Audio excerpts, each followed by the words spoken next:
आम जनता को आप उन्मादित कर दिए, स्टिमुलेट कर दिए। हिंदुत्व का सबसे बड़ा महासंगम 144 साल बाद। मेरा एक और तर्क है कि 144 साल बाद जब आप लिखते हैं तो आप क्या बता रहे होते हैं कि 144 साल पहले जो लोग नहाए थे या जिन्होंने संगम में पवित्र स्नान किया था, उनका भविष्य, उनका जीवन कैसा बीता? आप दे पाएंगे उदाहरण? नहीं दे पाएंगे। आज से जब 144 साल बाद दोबारा कभी होगा, मान लीजिए 150 साल बाद, तो आप उनको बता पाएंगे कि आज के दिन में क्या हुआ था? कैसे बता पाएंगे? तो मेरा कहने का सीधा मंतव्य है कि ये आयोजन होता है, हमेशा होता रहा है और आगे भी होगा, लेकिन इसके लिए व्यवस्था आपको करनी होगी। मैं बहुत स्पष्ट बता रहा हूं कि मेरी कानों सुनी, आंखों देखी, देखा भाला क्षेत्र था। जब हम तेलियरगंज, फाफा मऊ और फूलपुर इलाके में उतरते थे बस से, तो अनाउंसमेंट होता था प्रॉपर। आज की डेट में क्या हुआ है मुझे पता नहीं, लेकिन अनाउंसमेंट होता था कि फला बस उतरी है, इस बस से इतनी संख्या के लोग उतरे हैं।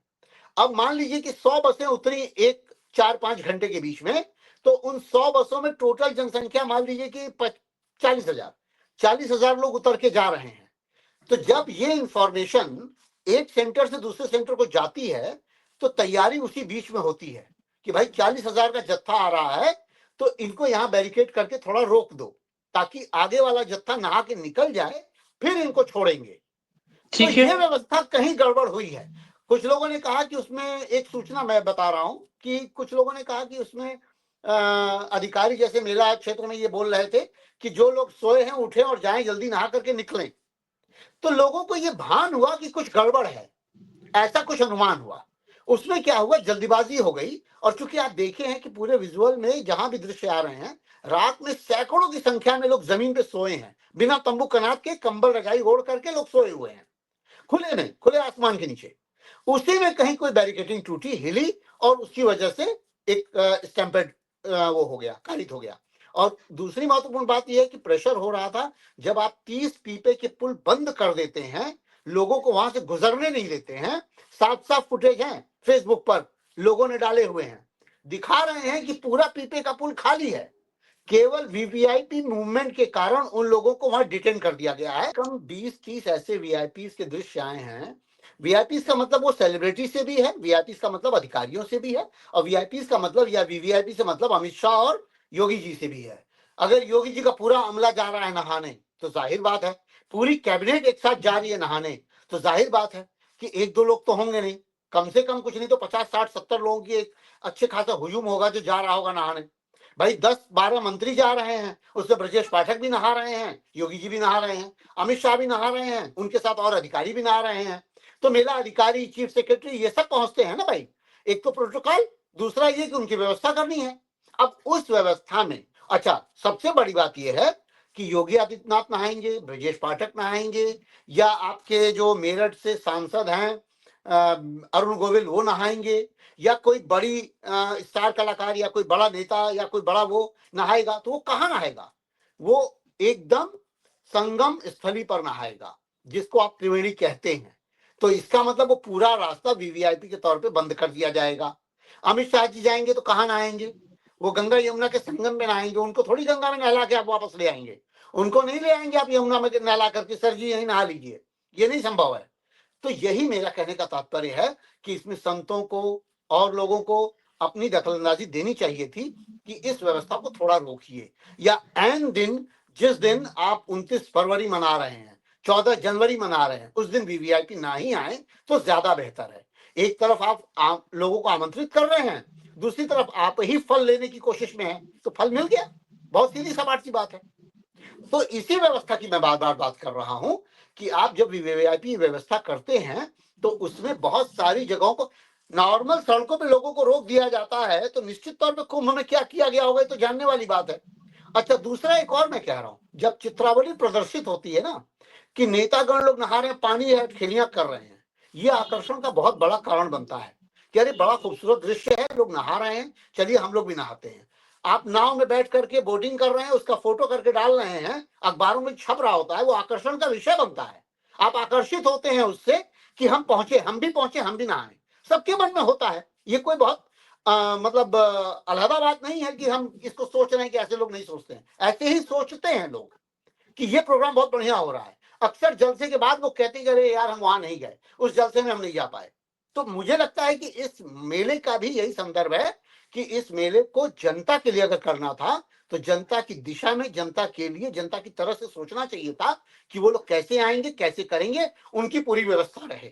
अगर वो आप करके ले जाते, सफल हो जाते, तो मैं बता रहा हूं कि बहुत अच्छे से ताल ठोक के कह सकते थे कि आपने इतना बड़ा कुंभ जो है बड़े अच्छे से निपटा दिया। क्योंकि मैं ये फिर बता रहा हूं, 12 साल बाद भारत देश की जनसंख्या 150 करोड़ से ऊपर 160 करोड़ के आसपास होगी, और तब नहाने वालों की संख्या भी 10 करोड़ की जगह 15 करोड़ पहुंच जाएगी एक ही दिन में। आप वो चुनौती सोचिए कि अगले 10-12 साल बाद फिर कौन सी चुनौती आने वाली है। बिल्कुल, क्राउड कंट्रोल बहुत बड़ी एक चुनौती होती है, इसमें कोई दो राय नहीं है। और ये कि वीआईपी कल्चर दरअसल ये एक तरह से ये भी एक कैंसर वाली बीमारी है।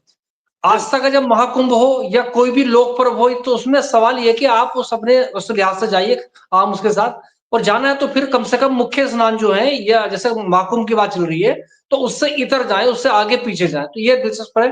श्रद्धालु के साथ भी दिक्कत है, कुछ लोगों का नहीं हमें इसी टाइम जाना है, तो ये खुद की भी समझ बनानी पड़ेगी। और जो जिम्मेदार लोग हैं, क्योंकि आप जानते हैं कि तमाम जो वीआईपी सो कॉल्ड जनप्रतिनिधि है, इनको लोग फॉलो करते हैं। अब एक मन में ख्याल तो आता है कि जब ये आ रहे तो हमें दिक्कत क्या है, और ये आ रहे हैं कोई कहीं से आ रहा है तो इनको बिल्कुल। एक खास इंतजाम क्यों। एक जब दिलचस्प आप चीज हरकिस भाई इसमें ये हो रहा है कि ये जो जब स्टैम्पीड की जो इस घटना घटी थी, ये इसमें पारदर्शिता को भी सवाल खड़ा कर रहा है, क्योंकि दिल्ली से जो केंद्र की तरफ से एक शोक संदेश आ गया था, और जबकि इसको सरकार की तरफ से स्टेट गवर्नमेंट तो उतना ब्रीफ नहीं किया गया था, शाम को क्लियर हो पाई है चीज। समझता हूँ कि इसमें कुछ छुपाने की मंशा नहीं होती है।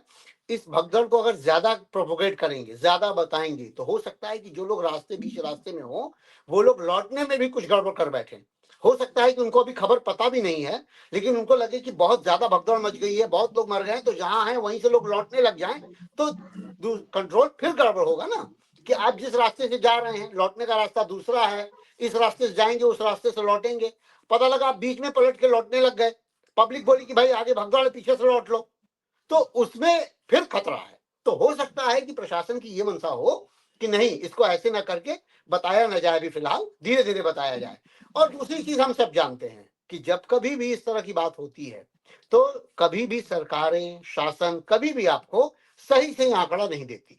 आप लाख तलाशिए, आपको सही आंकड़े मिलेंगे ही नहीं। आपको बिल्कुल। मालूम है केदारनाथ में जो आपदा आई थी, जिस तरह की हुई थी कंडीशन, आज तक लोगों को अपने घर में लोग नहीं मिल रहे, वो कहाँ हैं, ठीक है। और जो संख्या दी गई थी, उस संख्या से उसका कोई संबंध नहीं था। हर आदमी जान रहा था कि इस पूरे क्षेत्र में 5 से 10 हजार लोग एट ए टाइम होंगे और बह गए होंगे, लेकिन सरकार मानने को तैयार नहीं थी। तो मैं यही मानता हूं कि कभी भी 1954 में भी नेहरू जी ने नहीं बताया होगा कि 5,000 लोग मरे कि 6,000 लोग मरे, 800 का आंकड़ा ही घूमता है। तो अब 800 लोग मरे, आप ये बताइए ना कि 2 करोड़ लोग जहां इकट्ठे होंगे और भगदड़ मचेगी, तो 700-800 लोग कैसे मर सकते हैं। मरने की संख्या तो बहुत हो सकती है। इस घटना में भी मुझे वही लग रहा है, 30 बताया जा रहा है, 30 नहीं है, ज्यादा ही है।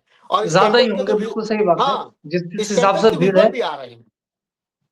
इसमें लेकिन कोई दो राय नहीं। हम तो चाहेंगे, मतलब एक इंसान की तरफ भी चाहेंगे संख्या कम से कम रहे, अच्छी बात है, क्योंकि तमाम जो लोग पुण्य कमाने जा रहे हैं, अपना जीवन गंवाने जा रहे हैं। आज तो और योगी जी आज तो योगी जी बोलते बोलते भावुक भी हो गए, आंखें छलक गई, बोलते बोलते दुखी हो गए, रोने भी, जैसे रोने की स्थिति हो गई। आप देखिएगा, एएनआई पे उनकी बाइट आ रही थी, और मतलब रुदन की स्थिति में आ गए। लेकिन मेरा ये कहने का मतलब है कि इस रोने से पहले अच्छा था सचेत होकर के काम करना। भावनात्मक अब होने से ज्यादा बेहतर था, ज्यादा समझदारी से, ज्यादा ताकतवर तरीके कहीं से काम करना था। कहीं हरिकेश भाई ऐसा तो नहीं लगता है, क्योंकि आप जानते हैं कि वो तनातनी खबरें दोनों, दिल्ली का जो निजाम है मोदी शाह है, और यहाँ योगी है, तो कहीं क्योंकि क्रेडिट की भी लड़ाई होती है। जो आप जानते हैं कि हिंदुत्व के जो झंडा बरदार है, और योगी बहुत तेजी से आगे उभर रहे हैं, और वो उसकी यूएसपी उनके पास है। और वो हाँ, जो इंटरनल फाइटिंग है, तो कहीं राजनीतिक ऐसा तो नहीं है विश्लेषण कि वो एक उसका क्रेडिट के चक्कर में कहीं जो व्यवस्थाओं भी कहीं उसमें नहीं लूप होल रहा हो। है, बिल्कुल सही बात है।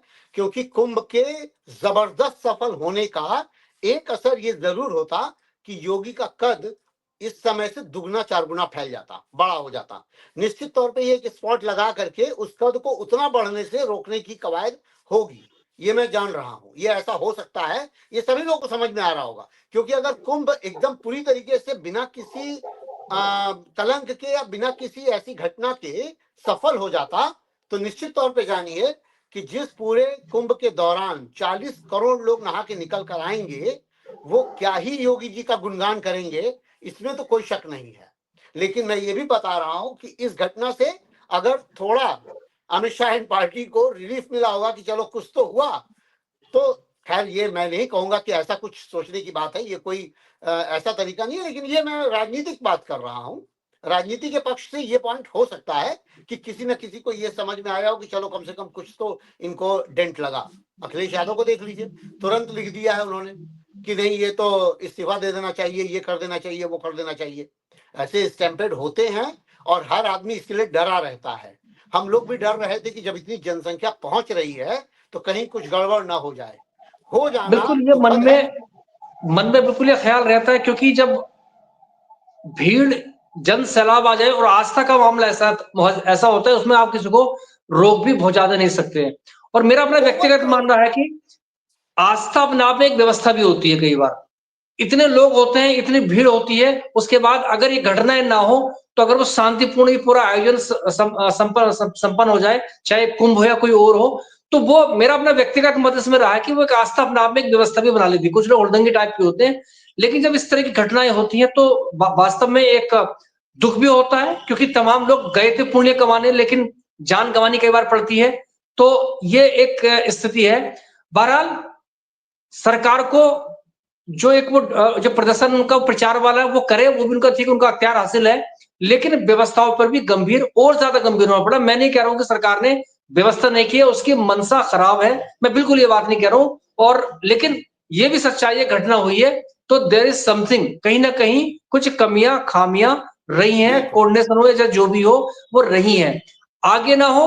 और क्योंकि अभी कुंभ लंबा है, अभी और स्नान होने हैं।